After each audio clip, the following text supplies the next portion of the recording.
England, 1847. The chandeliers of Belgravia Hall glittered like 1,000 stars against the night sky. Diana Byron, with her chestnut hair elegantly arranged and dark eyes sparkling with anticipation, moved gracefully through the crowd of London's finest society. The daughter of the respected Baron Byron, she was the picture of genteel refinement in her blue silk gown, a stark contrast to the whispers that followed in her wake. "There she is," the hushed voices said. "The one who was to marry the Duke of Westmoreland." Diana held her head high, ignoring the pitying glances. Only 3 months prior, she had been the envy of every young woman in London, engaged to Hugh Grosvenor, the Duke of Westmoreland, handsome, charming, and the most desired bachelor in England. Now she attended her first social gathering since the humiliation that had shattered her world. "Miss Byron," came a gentle voice. It was Mrs. Eleanor Pembroke, her father's oldest friend. "How lovely to see you. Your courage does you credit." "Thank you," Diana replied with a measured smile. "I find one must face society eventually." "Indeed, though I dare say society must face you, and feel thoroughly ashamed for its gossip." Diana's gaze involuntarily drifted across the ballroom to where Hugh stood, resplendent in his formal attire, his golden hair catching the light. Beside him was the reason for Diana's broken engagement, Lady Victoria Ashford, the American heiress whose fortune had turned Hugh's head and heart away from Diana. The memories of that dreadful night at the spring ball still burned fresh in Diana's mind. Hugh had requested a private word, and with hope in her heart, she had followed him to a secluded alcove, only to hear the words that would change everything. "My dear Diana," he had said, his voice cool and detached, "I must speak frankly. Circumstances have changed. I have met someone whose connections would better serve my estates and title." Diana had stared at him in disbelief. "You speak of our engagement as though it were merely a business arrangement. Is that not what marriage is, at its core? Lady Victoria's father has extensive holdings in America. The alliance would secure the future of Westmoreland for generations. And what of love, Hugh? What of the promises we made?" His expression had hardened then. "Love is a luxury, Diana. Duty to one's family name must take precedence." Later that same evening, before Diana could even inform her parents of the broken engagement, Hugh had announced his betrothal to Lady Victoria before all of London society. The humiliation had been complete. "Shall we find some refreshment?" Mrs. Pembroke suggested, drawing Diana back to the present. As they made their way toward the refreshment table, Diana nearly collided with a tall figure. "I beg your pardon," said a deep voice, and Diana looked up into the bluest eyes she had ever seen. "The fault is entirely mine," she replied, regaining her composure. "I was not attending to my path." The gentleman bowed. "James Spencer, Duke of Ashworth, at your service." Diana cursed gracefully. "Miss Diana Byron." Something flickered in his eyes. Recognition, perhaps. "Miss Byron, your reputation precedes you. I have heard of your charitable work with the orphanage on Harley Street." Surprised that he would mention her charity work rather than the scandal surrounding her name, Diana felt a small bloom of appreciation. "You are well informed, Your Grace. I make it a point to know of those who contribute meaningfully to society, rather than merely adorning it." His gaze deliberately moved toward Hugh and Lady Victoria, then back to Diana. "Would you honor me with a dance, Miss Byron?" Diana hesitated, knowing all eyes would be upon them. The Duke of Ashworth was known to be selective with his attention, rarely dancing at social gatherings. His estate in Derbyshire was one of the largest in the country, and rumors of his wealth rivaled even Lady Victoria's American fortune. "I would be delighted," she finally said, placing her gloved hand in his. As he led her to the dance floor, Diana was acutely aware of Hugh's gaze following them. The orchestra struck up a waltz, and the Duke of Ashworth guided her with confident grace. "You dance beautifully, Miss Byron," he remarked, "as do you, Your Grace, though I confess I'm surprised to find you participating in such frivolities. It is said you prefer the solitude of your estate to London society." A smile touched his lips. "Astute observation. I find much of London society tedious and superficial. However, occasionally one finds a genuine soul amidst the artifice." His direct gaze made Diana's cheeks warm. "You are very direct, Your Grace." "Jamie," he said. "My friends call me Jamie. I was not aware we were friends, Your Grace." Not yet, perhaps, but I have a feeling we shall be. As they continued their dance, Diana caught sight of Hugh, watching them, a frown marring his handsome features. Lady Victoria clutched his arm possessively, her elaborate diamond necklace catching the light with every movement. "Your former fiancé appears displeased," Jamie remarked quietly. Diana stiffened. "You are well informed indeed. Forgive me. I did not mean to cause discomfort. There is nothing to forgive. The entire ton knows of my humiliation." Jamie's hand tightened slightly on hers. "I see only a woman of remarkable dignity, not humiliation." When the dance ended, Jamie bowed over her hand. "Miss Byron, I travel to Derbyshire tomorrow. I understand your family's estate neighbours mine. Perhaps we shall meet again in the countryside." "Perhaps," Diana replied, finding herself hoping it would be so. As the evening progressed, Diana observed Hugh making repeated attempts to approach her, only to be intercepted by one acquaintance or another. Finally, as she was preparing to depart with her parents, he managed to corner her in the entrance hall. "Diana," he said, his voice low and urgent, "you look well." "Thank you, Your Grace," she replied coldly, emphasizing his title. "Must we be so formal? We have known each other since childhood. Formality seems appropriate given the circumstances." Hugh glanced around to ensure they were not overheard. "My engagement to Lady Victoria was a matter of practicality. It does not change what was between us." Diana felt a sharp pain in her chest. "On the contrary, Your Grace, it changed everything." "I see you have made the acquaintance of Ashworth," Hugh said, his tone hardening. "He is not what he seems, Diana. There are rumors about his past. How curious that you should concern yourself with my acquaintances when you have made your priorities so abundantly clear." Diana's voice was steady despite her racing heart. "Now, if you'll excuse me, my parents are waiting." As she turned away, Hugh caught her arm. "Diana, please, there is much you do not understand." She gently but firmly removed his hand. "I understand perfectly, Your Grace. Good evening." The ride home in the family carriage was quiet, her parents exchanging concerned glances. "You conducted yourself admirably tonight, my dear," her father finally said. Diana gazed out at the foggy London streets. "I have decided to accept your suggestion, Father.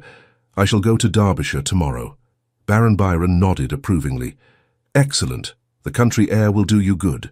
What Diana did not say was that the prospect of seeing Jamie Spencer again had suddenly made the idea of retreating to the countryside far more appealing than she had anticipated. As the carriage rolled through the misty London streets, Diana reflected on the unexpected turn her life had taken. 3 months ago, she had believed her future secured as the Duchess of Westmoreland. Now that dream lay shattered. Yet somehow, as she recalled the intensity of Jamie Spencer's blue eyes, Diana felt the first stirring of something new. Not hope, perhaps, but possibility.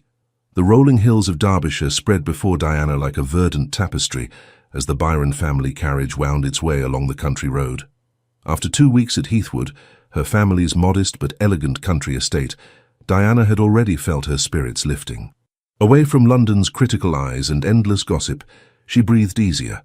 The fresh spring air carried the scent of wildflowers, and the simple routine of country life provided the balm her wounded heart needed.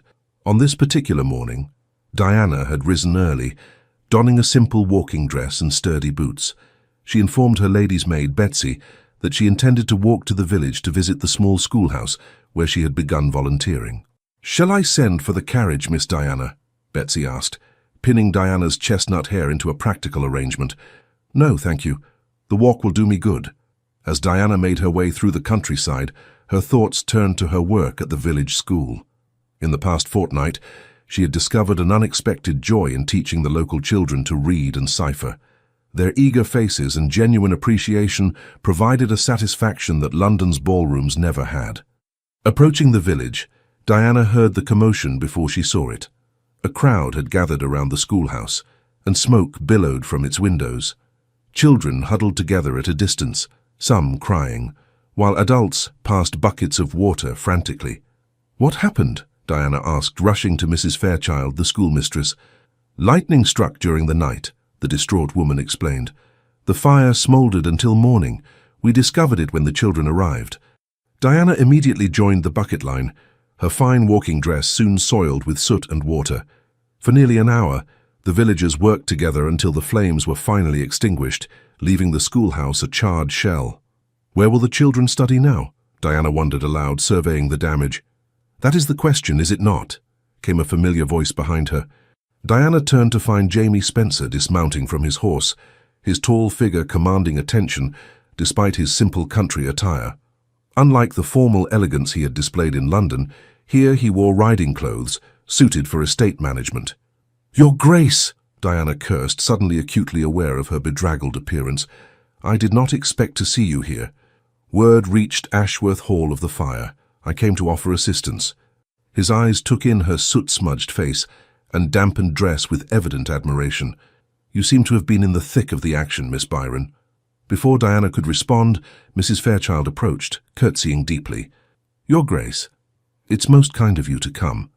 We're at our wits' end about what to do with the children's education." Jamie surveyed the damaged building thoughtfully. "The east wing of Ashworth Hall has several unused rooms that would serve admirably as temporary classrooms.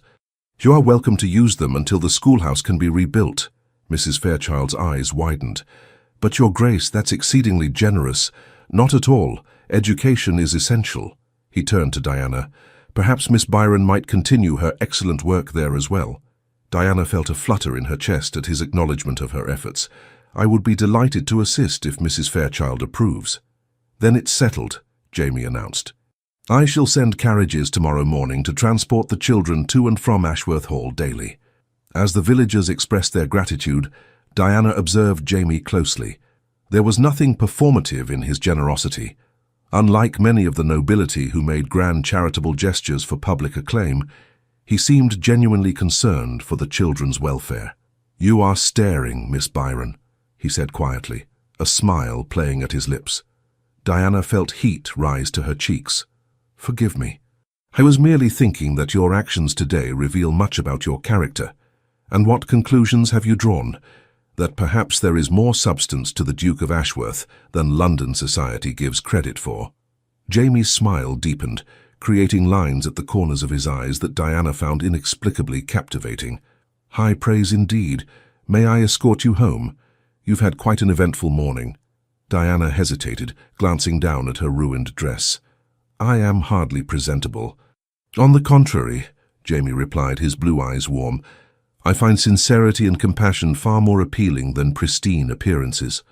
They walked together, Jamie leading his horse, as Diana told him of her work with the children. She found herself speaking more freely than she had in months, sharing her ideas for improving rural education and her belief that even girls from humble backgrounds deserve to learn more than mere household management.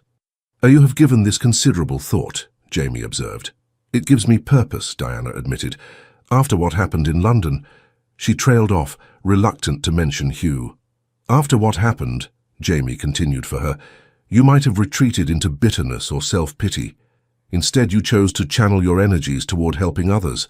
That speaks volumes about your character, Miss Byron." As they approached Heathwood, Diana realized with surprise that she had spent over an hour in Jamie's company without once dwelling on her broken engagement. For the first time since Hugh's betrayal, she felt a genuine lightness of spirit. "Will you join us for tea?" she asked impulsively as they reached the gate. Jamie looked genuinely regretful. "I must decline today. Estate matters require my attention. However, I hope to see you tomorrow at Ashworth Hall when the children arrive." "I shall be there," Diana promised. Over the following weeks, a routine developed. Each morning, Diana would arrive at Ashworth Hall to assist with the children's lessons. Jamie frequently stopped by the makeshift schoolroom, sometimes remaining to listen to the children read or to demonstrate a mathematical concept. One afternoon, as Diana was gathering her things after the children had departed, she found Jamie waiting at the door. "I've been meaning to show you something," he said. "Would you care to accompany me to the library?" Diana followed him through the grand corridors of Ashworth Hall. Unlike many aristocratic homes that felt cold and impersonal, Jamie's residence had a warmth to it. Fresh flowers in vases, well-worn books left open, evidence of a house that was lived in, not merely displayed. The library took Diana's breath away. 2 stories tall, with a spiral staircase leading to an upper gallery, it housed more books than she had ever seen outside of London's finest institutions. "This is magnificent," she breathed, running her fingers along the spines of leather-bound volumes. Jamie watched her with evident pleasure. "I thought you might appreciate it. My father was an avid collector, and I've continued his tradition, but I wish to show you this specifically." He led her to a glass case containing an ancient-looking manuscript. "This is a treatise on women's education from 1792, Mary Wollstonecraft's personal copy of her Vindication of the Rights of Woman, with her own annotations." Diana gasped. "But this must be incredibly valuable." "It is, and it aligns remarkably well with the educational philosophy you've described for your young female students." Diana stared at him in wonder. "You remembered our conversation." "I remember everything you say, Diana," Jamie replied softly. The use of her Christian name, spoken with such gentle intimacy, sent a shiver through her. It was the first time he had addressed her so informally, and Diana found she did not mind in the slightest. Their eyes met, and Diana felt something shift between them, a recognition, a possibility. Jamie took a step closer, and for a breathless moment, Diana thought he might kiss her. Instead, he took her hand, his thumb brushing lightly over her knuckles. "Diana, Your Grace." A servant appeared at the doorway, looking flustered. "Forgive the interruption, but there are visitors. The Duke of Westmoreland and Lady Victoria Ashford have just arrived." Diana felt as though she had been doused with cold water. Hugh here, and with his fiancée? Jamie's expression hardened momentarily before returning to its usual composed state. "Show them to the drawing room. We shall be there presently." When the servant had gone, Jamie turned to Diana with concern. "Forgive me. Had I known they were coming, I would have warned you." "There is nothing to forgive," Diana said, though her voice trembled slightly. "It was bound to happen eventually." Jamie offered his arm. "We need not see them if you prefer not to." Diana straightened her shoulders. "No, I have nothing to hide or be ashamed of." "Your courage continues to impress me," Jamie said softly, leading her from the library. In the drawing room, Hugh and Lady Victoria stood by the fireplace, an odd contrast. Hugh looked uncomfortable, while Lady Victoria surveyed the room with calculating eyes. When they entered, Hugh's gaze immediately fixed on Diana, something like regret flashing across his handsome features. "Westmoreland, Lady Victoria," Jamie greeted them with cool formality. "This is an unexpected pleasure." "Ashworth," Hugh replied stiffly. "We were touring the area and thought to pay our respects." "How fortunate that you should find me at home," Jamie said, the subtle emphasis suggesting he suspected their visit was no coincidence. Lady Victoria stepped forward, her elaborate travelling costume making Diana feel underdressed in her simple teaching attire. "Miss Byron, what a surprise to find you here. We had heard you were in Derbyshire, but not that you had become so familiar with Ashworth Hall." The insinuation in her tone was unmistakable. Diana felt a flash of anger but maintained her composure. "I assist with teaching the village children, who are temporarily using His Grace's East Wing as a schoolroom."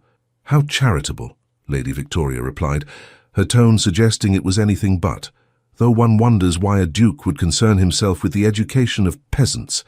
Jamie's voice cooled noticeably.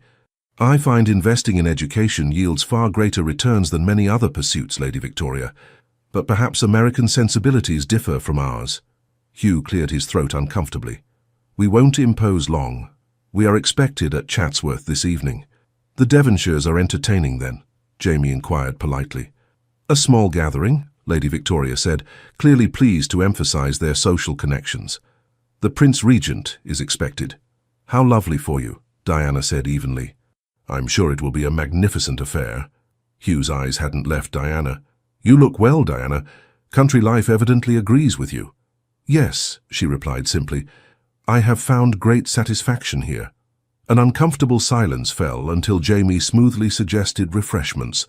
As tea was served, Diana noticed the tension between Hugh and Lady Victoria, small signs of discord in their exchanged glances and curt responses to one another. "I understand congratulations are in order," Jamie said, his tone perfectly pleasant though his eyes were watchful. "Your wedding is to be this autumn, is it not?" Hugh shifted in his seat. "The date is not yet fixed." Lady Victoria's smile tightened. "My father insists on certain financial arrangements being settled first. Legal matters can be so tedious." "Indeed," Jamie murmured. particularly when one party may have misrepresented their circumstances. Diana glanced sharply at him, wondering at his meaning. Hugh's face darkened, but before he could respond, Lady Victoria rose abruptly. "We really must be going if we're to reach Chatsworth before dinner," she announced. "Thank you for your hospitality, Ashworth." As they prepared to depart, Hugh managed a moment alone with Diana in the entrance hall, while Jamie escorted Lady Victoria to their carriage. "Diana," Hugh said urgently, "I've made a terrible mistake." Diana felt a painful thudding in her chest, but kept her expression neutral. "We all make choices, Your Grace. Not a day passes that I don't regret what I did to you." His voice dropped to a whisper. "Victoria's fortune is not what it was rumored to be, and her father's demands grow more unreasonable by the day.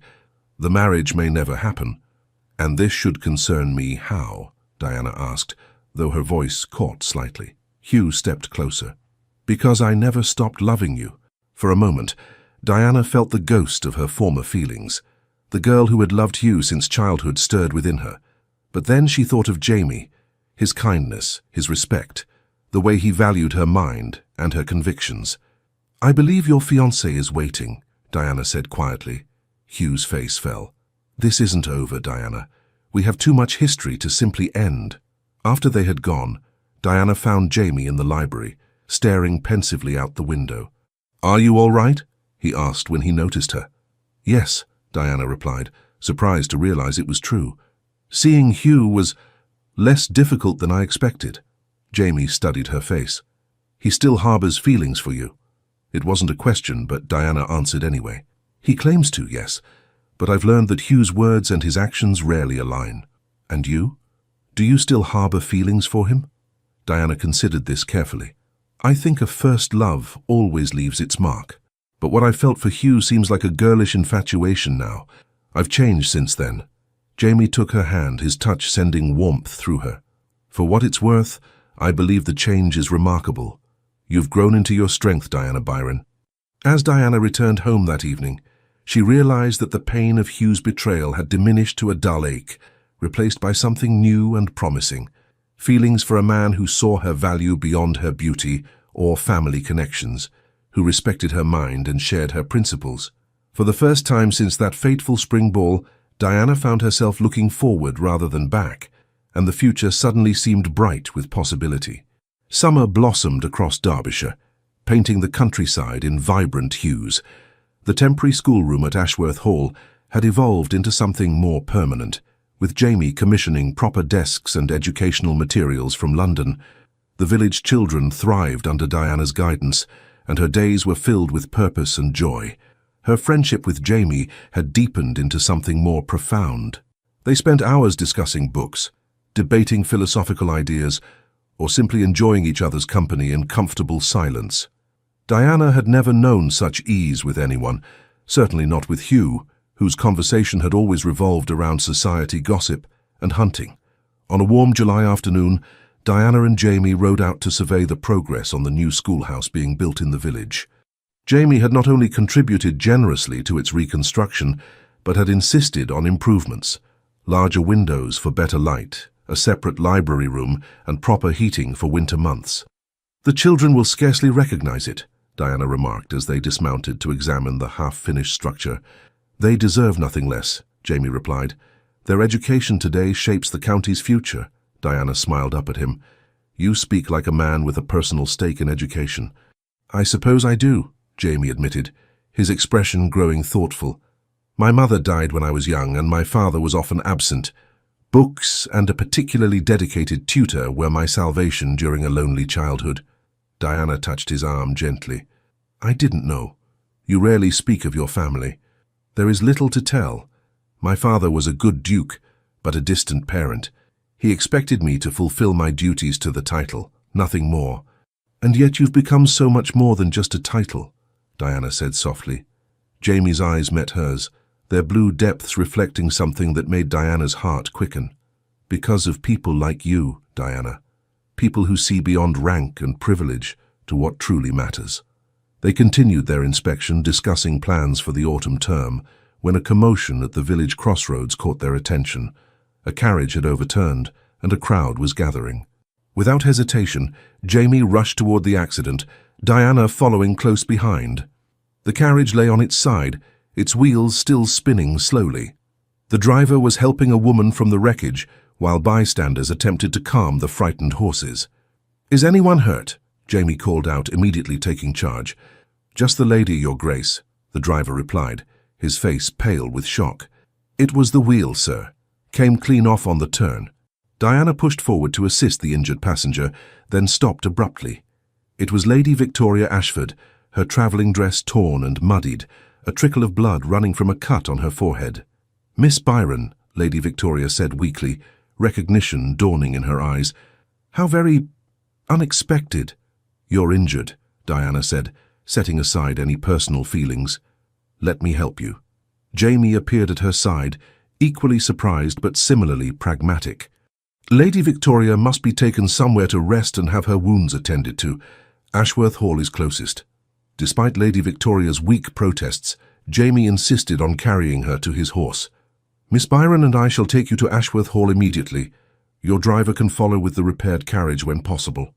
The journey was awkward, with Lady Victoria mounted before Jamie, while Diana rode her own mare alongside. At Ashworth Hall, servants rushed to prepare a guest chamber, and the housekeeper, Mrs. Fleming, helped Lady Victoria to bed while sending for the local physician. "I've sent word to Westmoreland," Jamie informed Diana as they waited in the drawing room, "though I'm not certain where to find him. According to her driver, Lady Victoria was travelling alone." Diana frowned. "Alone? That seems unlike her." Indeed, she was headed toward Matlock, apparently. Before they could speculate further, Mrs. Fleming appeared. "The lady is asking for Miss Byron, Your Grace." Surprised, Diana made her way to the guest chamber. Lady Victoria lay against the pillows, her golden hair unpinned and flowing around her shoulders, making her look younger and more vulnerable than Diana had ever seen her. "You wish to see me?" Diana asked, remaining by the door. "Please, come closer," Lady Victoria said, her voice lacking its usual sharp edge. "I find I owe you an explanation at the very least." Cautiously, Diana approached the bedside. "There's no need." "There is every need," Lady Victoria interrupted. "You must think me the villain in your story, and perhaps rightly so." Diana remained silent, unsure how to respond. Lady Victoria sighed. "I was raised to make an advantageous match. My father made it abundantly clear that our family's continued prosperity depended upon it. When we came to England and I met Hugh, well, he was exactly what I had been instructed to find. A duke with an ancient title but estates in need of funds. I don't see how this concerns me," Diana said, though she felt a growing discomfort at the intimate confession. "It concerns you because I knowingly pursued a man who was engaged to another, something I have come to deeply regret." Lady Victoria's eyes filled with unexpected tears. "Hugh does not love me. He has never loved me. Even now, as our wedding approaches, he speaks of you." Diana's chest tightened. "Lady Victoria, please, call me Victoria. Formality seems absurd under the circumstances." "Victoria, then. Whatever was between Hugh and me is in the past." "Is it?" Victoria asked sharply. "Because I've seen how he looks when your name is mentioned. I've heard him call out for you in his sleep." Diana felt her cheeks flame. "I'm sorry, but this is most improper." "Improper, yes, but necessary," Victoria insisted. "I was travelling to Matlock to meet my father. I've decided to break the engagement." Diana stared at her in astonishment. "But why?" "Because a marriage without love is a prison, Miss Byron. One I've finally found the courage to escape." Victoria's gaze was direct now. "My father insisted on this match, threatening to cut me off without a penny if I refused. I have decided I would rather be penniless than miserable for a lifetime." "I don't know what to say," Diana admitted. "You need say nothing. I merely thought you should know that Hugh will soon be free." Victoria's expression softened slightly. "Though I suspect, from what I've observed between you and Ashworth, that this information may come too late." Before Diana could formulate a response, a commotion sounded from downstairs. Moments later, the door burst open to reveal Hugh, his clothing disheveled as though he had ridden hard. "Victoria," he exclaimed, rushing to the bedside before noticing Diana. "Diana, I did not expect to find you here." "Miss Byron has been most attentive," Victoria said coolly. "Unlike my fiancé, who was nowhere to be found when I needed him." Hugh's face reddened. I came as soon as I received word. Are you badly hurt? Nothing serious, merely a few cuts and bruises. Victoria's voice regained some of its familiar sharpness. Though it's fortunate the Duke of Ashworth and Miss Byron happened upon me, one shudders to think what might have happened otherwise. Diana moved toward the door. I shall leave you to speak privately. Diana, wait, Hugh called after her, but she continued out, closing the door firmly behind her. In the corridor, she nearly collided with Jamie, who had evidently been coming to check on the situation. How is she? He asked. Recovering well, Diana replied, then hesitated. Jamie, she told me something rather extraordinary. She intends to break her engagement to Hugh. Jamie's eyebrows rose. Indeed, that is unexpected. She claims to have realized that a marriage without love is not worth the security it brings, Diana said, still trying to process the conversation. A wise realization, though one wonders at the timing, Jamie remarked thoughtfully.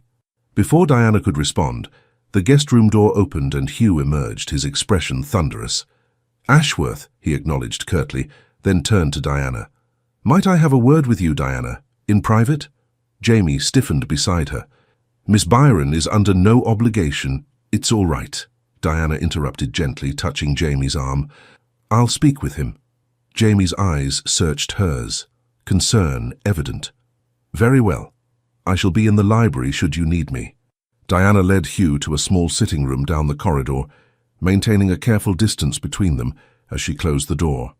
Victoria has just informed me she wishes to end our engagement, Hugh said without preamble. Yes, she mentioned as much to me, Diana replied evenly. Hugh ran a hand through his hair, a gesture of frustration Diana remembered well. She claims I am still in love with you, that I have been miserable without you. Diana remained silent, waiting. The devil of it is she's right, Hugh continued, stepping closer. Diana, I have regretted my decision every day since I made it. Losing you was the greatest mistake of my life. Hugh! No, please hear me out. His voice grew urgent. I was a fool, blinded by ambition and the promise of Victoria's fortune. But wealth means nothing without happiness, without you. He reached for her hands, and Diana allowed him to take them, feeling a curious detachment as she looked into the face she had once loved so desperately. We could start again, Hugh pleaded. The moment Victoria returns to America, I shall be free. Free to follow my heart, which has always belonged to you. There was a time when such words would have made Diana's heart soar. Now she felt only a distant sadness for what might have been. Hugh, she said gently, what we had is in the past. You cannot mean that, he insisted. What we shared was beautiful once, Diana acknowledged. But when you broke our engagement, you broke something else as well. My trust in you. I can regain that trust. Given time. Diana shook her head. It isn't just that. I've changed, Hugh. These months in Derbyshire have shown me what truly matters to me, what I truly want from life and from love. Hugh's face hardened slightly. Ashworth, you've developed feelings for him. It wasn't a question, but Diana answered truthfully. Yes. You hardly know him, Diana. There are things about his past. I know enough, Diana interrupted firmly. I know he is kind and principled. I know he values education and treats everyone, regardless of their station, with respect. I know he sees me, truly sees me, not as an ornament or a means to an end, but as a person of substance. Hugh released her hands, stepping back as though struck, and I never did. You saw what you wanted to see, Diana said, her tone softening. We were very young, Hugh. Perhaps what we felt was never meant to last. A heavy silence fell between them, the weight of their shared history and divergent futures pressing down. Does he make you happy? Hugh finally asked, his voice rough with emotion. Diana thought of Jamie, his quiet strength, his profound respect for her mind and opinions, the way his eyes lit up when she entered a room. Yes, she said simply. He does. Hugh nodded slowly, a mixture of resignation and regret on his face. Then I wish you joy of it, truly. As he turned to leave, Diana called after him. Hugh. He paused, looking back. I hope you find someone who loves you for yourself, not your title or estates. You deserve that happiness too. A sad smile touched his lips. Ever generous, even to those who wronged you. That was always your way, Diana Byron. After Hugh departed, Diana remained in the sitting room, processing the unexpected turns the day had taken. When she finally emerged, she found Jamie waiting in the corridor, his expression guarded. "Is all well?" he asked cautiously. Diana nodded. "Hugh wished to tell me that Victoria has broken their engagement and to revisit our past." Jamie's posture tensed visibly. "I see. I told him that my feelings have changed," Diana continued, moving closer, "that my heart now lies elsewhere." Hope dawned in Jamie's eyes. "And where might that be?" "With a certain duke who values education and kindness above all else," Diana said softly. "A man who saw me at my lowest moment and helped me discover my own strength." Jamie took her hands in his touch sending warmth through her entire being. "Diana Byron, from the moment I saw you standing dignified and proud at that London ball, I knew you were extraordinary. Not for your beauty, though you possess that in abundance, but for your resilience and grace in the face of cruelty." Diana's heart swelled at his words. "I never thought I would feel this way again, that I could trust my heart to anyone after what happened." "I would never betray that trust," Jamie vowed, his blue eyes intense. "Every day since we met, my admiration and affection for you have only deepened. Your passion for education, your kindness to the village children, your brilliant mind, these are the qualities that have captured my heart." A gentle breeze from an open window stirred the curtains, casting dappled sunlight across their joined hands.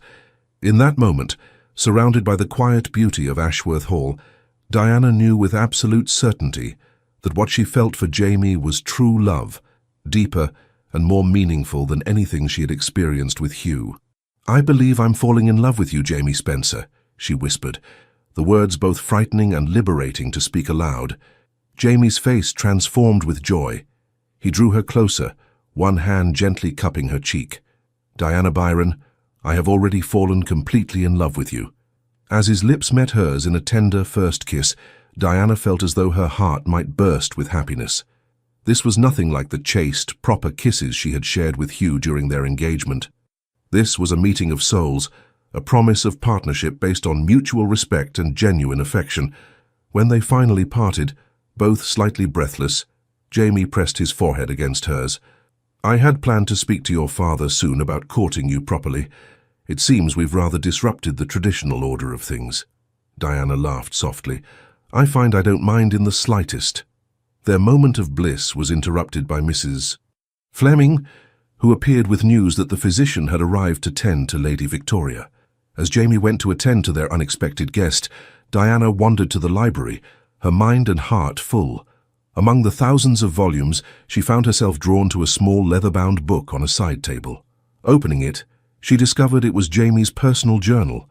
Propriety demanded she close it immediately, but a glimpse of her own name caught her eye. "I met Diana Byron today," the entry began, dated the very evening of the London ball where they had first danced. "She carries herself with remarkable dignity, despite the ton's cruel gossip. There is a depth to her that few seem to appreciate, an intelligence and strength of character that shine through her every word and gesture.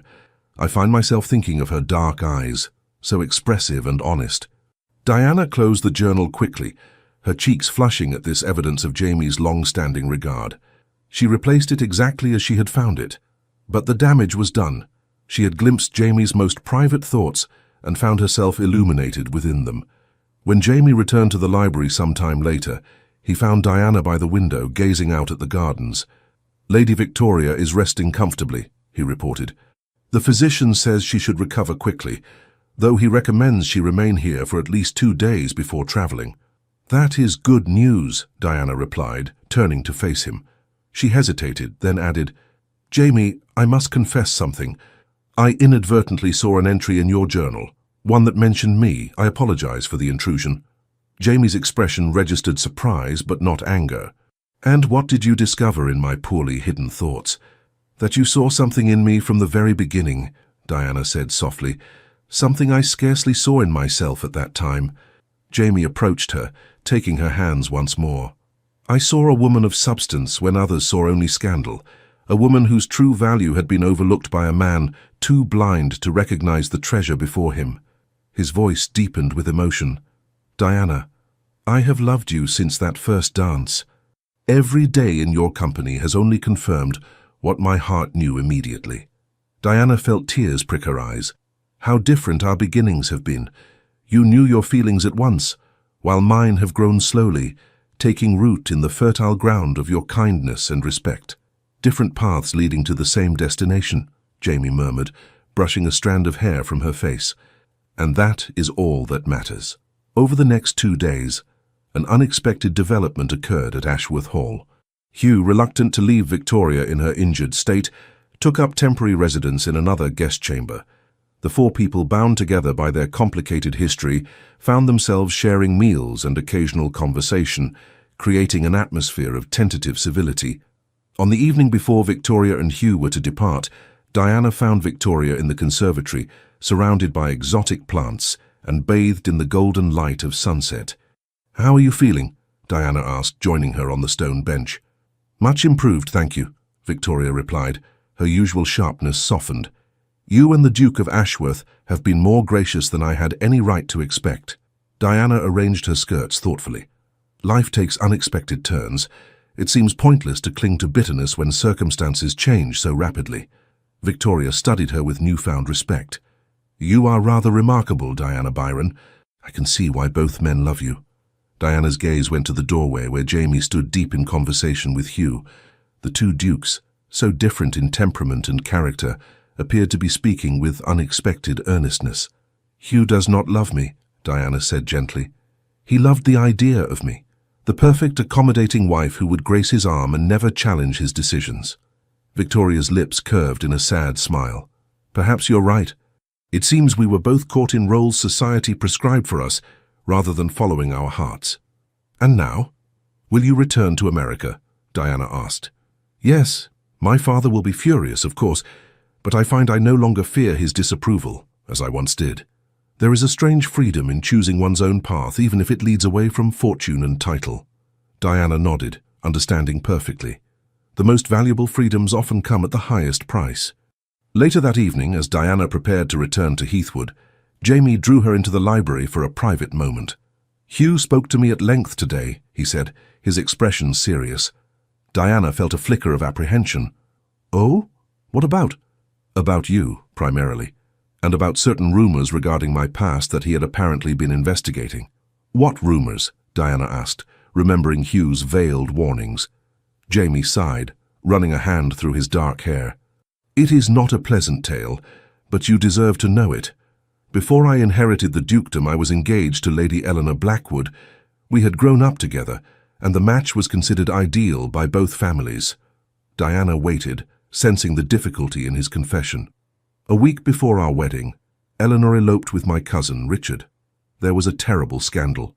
They fled to the continent, and 6 months later, news came that Eleanor had died in childbirth in Italy. Richard never returned to England." Jamie's voice was tight with old pain. "Society, always eager for scandal, whispered that I had somehow driven her away with cruelty or neglect, that no woman would flee from a ducal marriage unless forced by desperate circumstances." "That's absurd," Diana protested. "Anyone who knows you would understand the accusation is baseless." "The truth was far simpler and far more painful," Jamie continued. "Eleanor loved Richard, not me. She had always loved him, but her family insisted on the more prestigious match. In her final letter to me, she begged forgiveness and said she had to follow her heart, even at the cost of her reputation." Diana touched his arm gently. "I'm so sorry, Jamie.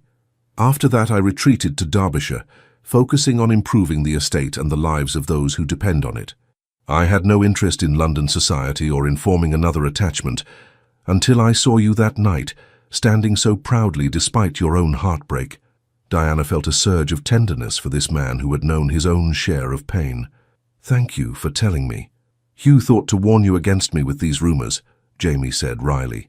"Instead, he inadvertently gave me the opportunity to be honest with you about my past. I have no secrets from you now, Diana." "Nor I from you," she replied, her heart full.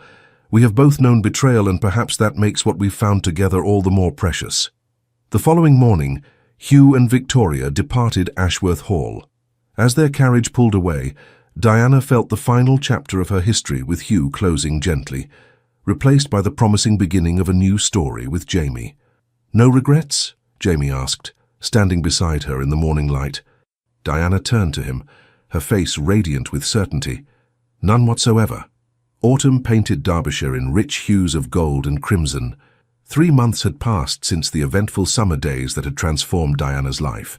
The new schoolhouse stood complete in the village, a testament to Jamie's generosity and commitment to education.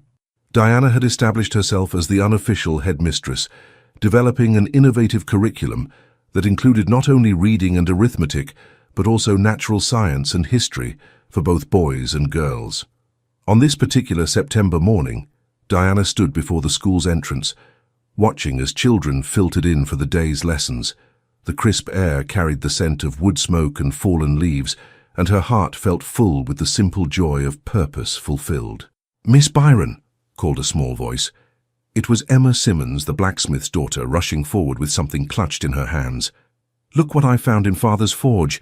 He says it's a fossil." Diana examined the stone with its perfect imprint of an ancient fern. "Indeed it is, Emma. How wonderful. We shall add it to our natural history collection." As the children gathered around to admire the fossil, Diana glimpsed a familiar figure approaching on horseback. Jamie had taken to visiting the school several mornings each week, often bringing new books or educational materials from London. The children adored him, showing none of the intimidation one might expect toward a duke, and Jamie clearly delighted in their enthusiasm. "Good morning, Your Grace," the children chorused as Jamie dismounted. "Good morning, scholars," he replied warmly, his eyes finding Diana's with a private smile.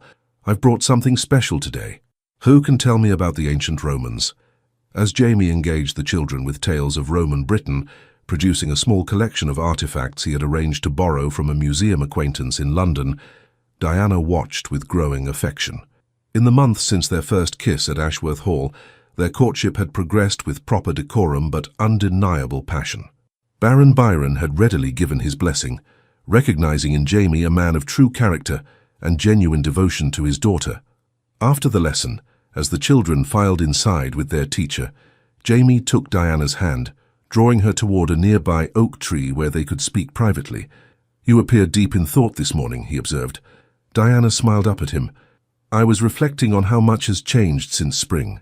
If someone had told me then that Hugh's betrayal would lead me to such happiness, I would never have believed it."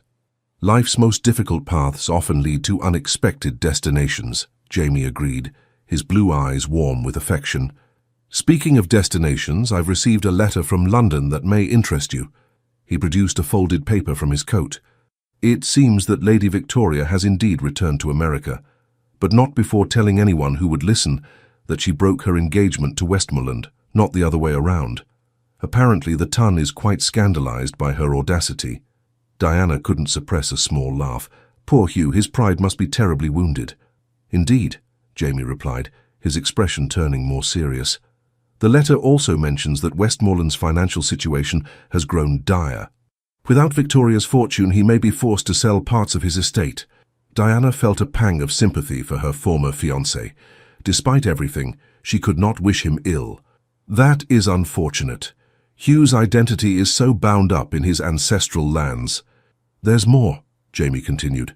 "According to my solicitor, Hugh has been making inquiries about selling his London house. It seems he intends to retreat to the country and live more modestly. Perhaps it will be good for him," Diana suggested, "to learn the value of things beyond wealth and status." Jamie's eyes crinkled with amusement. "Ever compassionate, even toward those who have wronged you." The school bell rang, calling Diana back to her duties. "Will you join us for luncheon at Heathwood later?" she asked, reluctantly preparing to leave. "I'm afraid I have business in Matlock today," Jamie replied, his expression oddly enigmatic. "But I shall call on you this evening, if I may. There is something important I wish to discuss with your father." Diana felt her heart quicken at his formal tone. "Of course. We shall expect you for dinner." As she returned to the schoolroom, Diana found concentration difficult. Could Jamie be planning to ask for her hand this very evening? They had spoken in general terms of marriage, but no formal proposal had yet been made. The thought both thrilled and overwhelmed her. The day passed in a blur of lessons and administrative tasks. By late afternoon, Diana was gathering her things to return home when the school door opened to admit an unexpected visitor. Hugh Grosvenor stood in the doorway, his elegant attire incongruous in the simple schoolroom. "Hugh," Diana said, startled, "what brings you to Derbyshire?" He removed his hat, looking uncharacteristically hesitant. "I hoped we might speak privately, Diana." She gestured to an empty bench. "The children have gone. We may speak here." Hugh sat, his tall frame awkward on the child-sized furniture. "I've come to apologize, properly this time, and to wish you happy." Diana set aside the papers she had been organizing. "That's very kind, but unnecessary." "It is entirely necessary," Hugh insisted. "I behaved abominably toward you. Out of greed and ambition, I threw away something precious, your trust and affection. I see now what a fool I was." There was a sincerity in his voice that Diana had rarely heard before. "We all make mistakes, Hugh. Some mistakes have graver consequences than others." His expression was rueful. "You've heard about my financial difficulties, I presume." "Jamie mentioned something," Diana acknowledged. "Of course he did." Hugh gave a short laugh. "Ashworth always did have impeccable sources of information." "Well, it's true. Without Victoria's fortune, I've been forced to make difficult decisions. I'm selling the London house and half the art collection. The entailed lands are safe, but only just." "I'm sorry to hear it," Diana said sincerely. Hugh waved away her sympathy. "Don't be. In truth, there's a strange liberation in it. For the first time in my life, I'm making choices based on necessity rather than appearance. It's clarifying." Diana studied him with new interest. This humbler Hugh was a far cry from the arrogant man who had broken their engagement for greater wealth. "But I didn't come to discuss my finances," Hugh continued. "I came because I heard rumors of an impending engagement between you and Ashworth. Is it true?" Diana hesitated. "Jamie has not yet spoken formally to my father, but I believe his intentions are serious." Hugh nodded slowly. "He's a good man, Diana. Far better than I was to you." He reached into his pocket, producing a small velvet box. "Before I go, I wanted to return this. It was always meant for you." He opened the box to reveal a delicate pearl ring that had belonged to his grandmother, the ring he had given Diana upon their engagement, which she had returned after their break.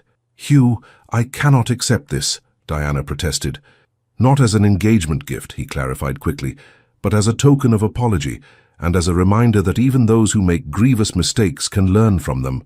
His eyes held hers earnestly. "I want you to be happy, Diana. Truly happy. And I believe Ashworth will give you the life and love you deserve." Touched by his unexpected maturity, Diana accepted the box. "Thank you, Hugh. I hope you find happiness too." He rose to leave, pausing at the door. "I'm returning to Westmoreland Park permanently. The London society that once seemed so essential now feels hollow. Perhaps I'll follow your example and establish a school on the estate." Diana smiled. "You might find it more rewarding than you expect." After Hugh departed, Diana sat for a long while in the empty schoolroom, turning the velvet box in her hands. It represented a chapter of her life now closed, not with bitterness, as she had once feared, but with a peaceful sense of resolution. That evening, as Diana dressed for dinner, she selected her finest gown, a deep emerald silk that complemented her dark eyes and chestnut hair. Betsy arranged her hair in an elegant style, adorned with a simple pearl comb, a gift from her mother. "You look beautiful, Miss Diana," Betsy said, stepping back to admire her handiwork. "The Duke won't be able to take his eyes off you."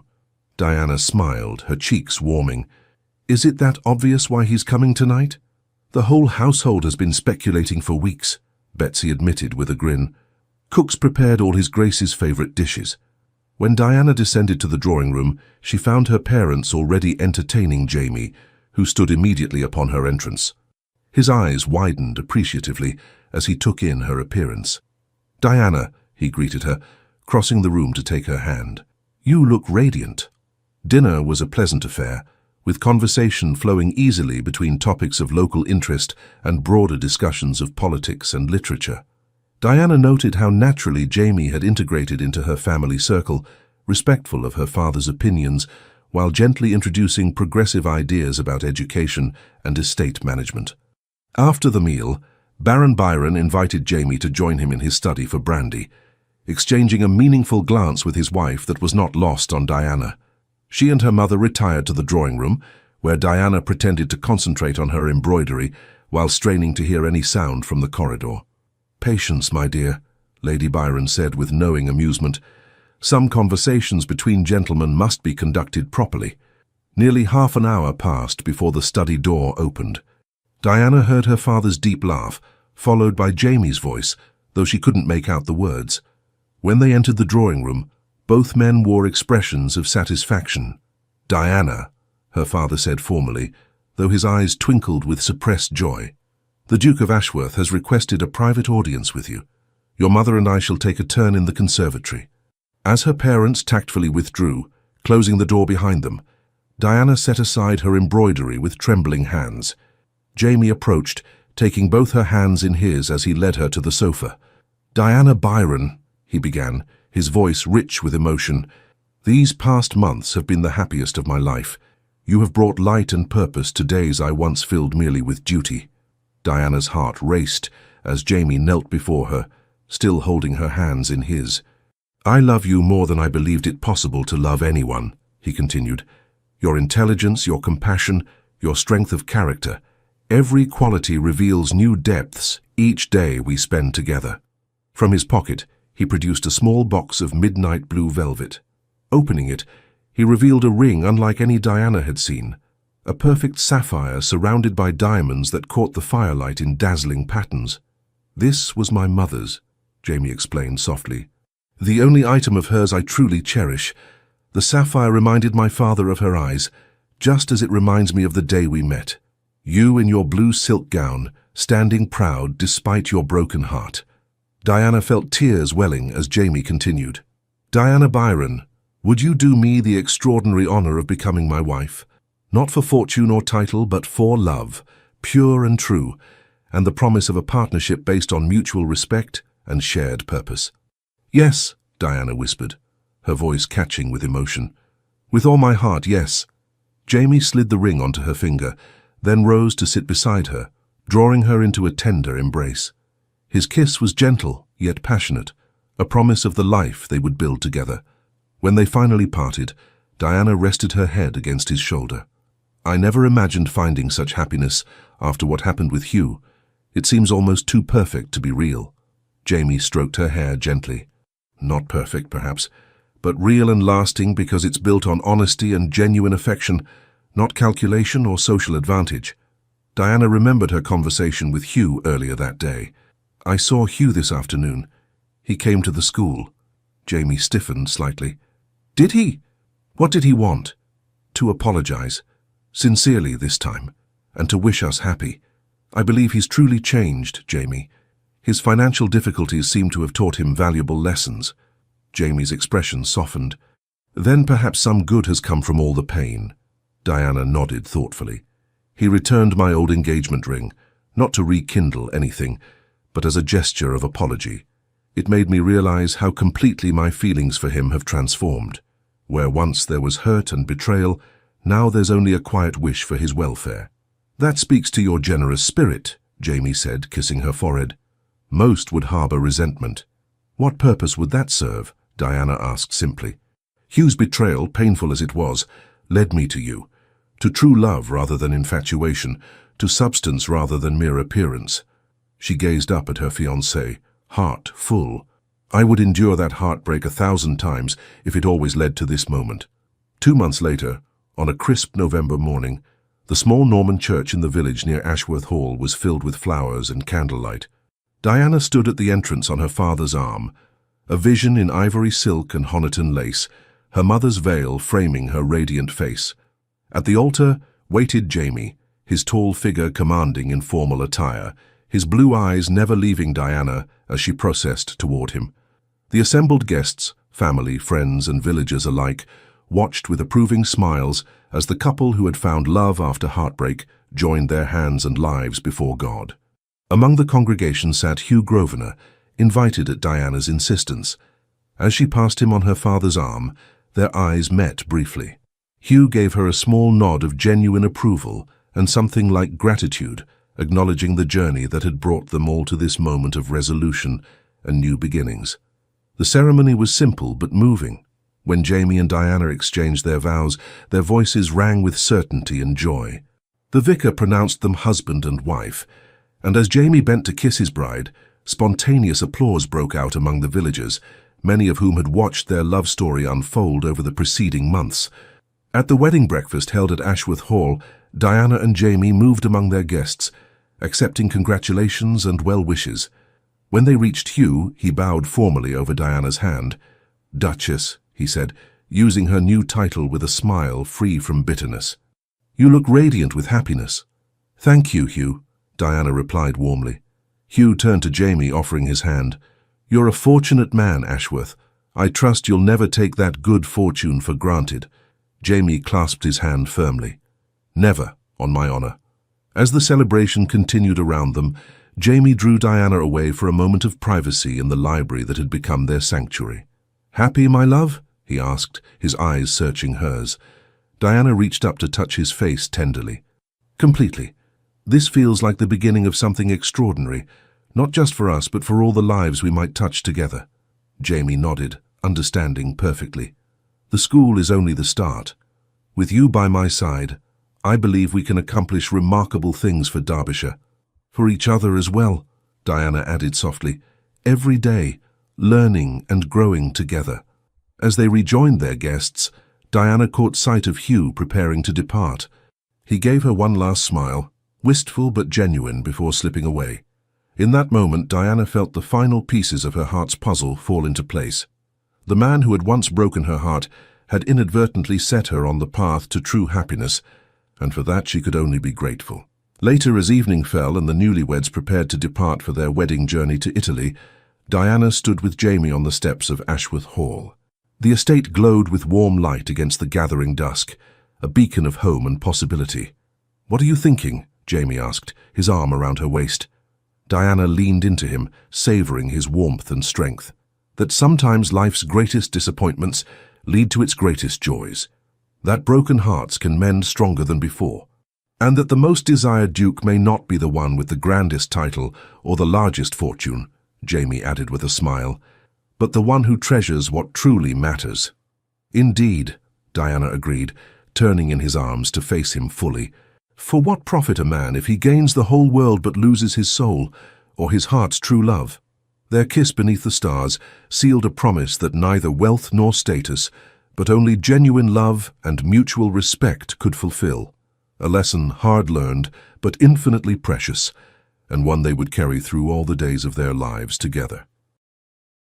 Dear listener, in the quiet moments before sleep claims you tonight, let us whisper a truth that Diana and Jamie's story has revealed. The compass of your heart never truly loses its way, even when the path seems shrouded in fog.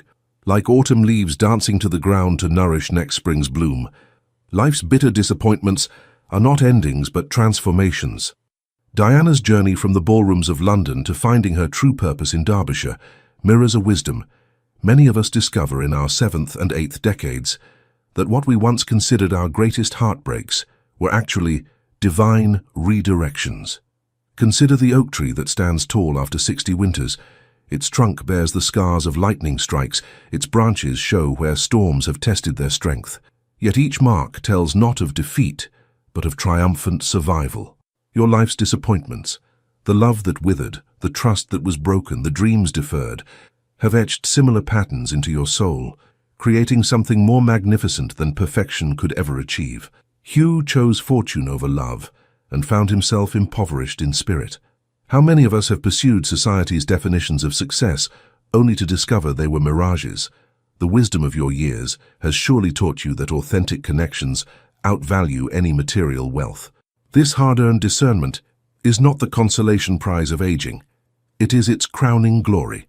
Tonight, as you settle into the embrace of well-earned rest, know that the world is richer for your presence in it. Like Jamie Spencer, who recognized Diana's worth when others saw only scandal, there are those who treasure the depth and richness your journey has cultivated within you. Your weathered hands have held both sorrows and joys. They know the weight of both and are stronger for it. May your slumber be deep as Derbyshire valleys and peaceful as its rolling hills. May you wake renewed, carrying not the burdens of yesteryears, but their precious lessons. Remember that the most beautiful gardens often belong to the most patient gardeners, those who understand that some flowers bloom late but magnificently. You are not merely surviving the winter of life. You are its most distinguished interpreter, teaching younger souls that resilience is not about avoiding the storm, but about learning to dance in the rain. Your story continues to unfold with dignity and purpose, each day a blank page awaiting your wisdom. Rest now, protected by the knowledge that you have never been more valuable, more needed, or more cherished than you are at this very moment. With profound respect for the journey that has brought you here, Legends of the Fall Team. Thank you for staying with us until the end of Diana and Jamie's unforgettable journey. From heartbreak to healing, from betrayal to true love, we hope this story touched your heart the way it touched ours. Please don't forget to like, comment, and subscribe. Your support truly encourages us from the bottom of our hearts to keep creating these deeply emotional stories of love, redemption, and second chances. And remember, at the end of this video, another suggested story will appear. Click it and be swept away once again by a new, powerful romance waiting to unfold.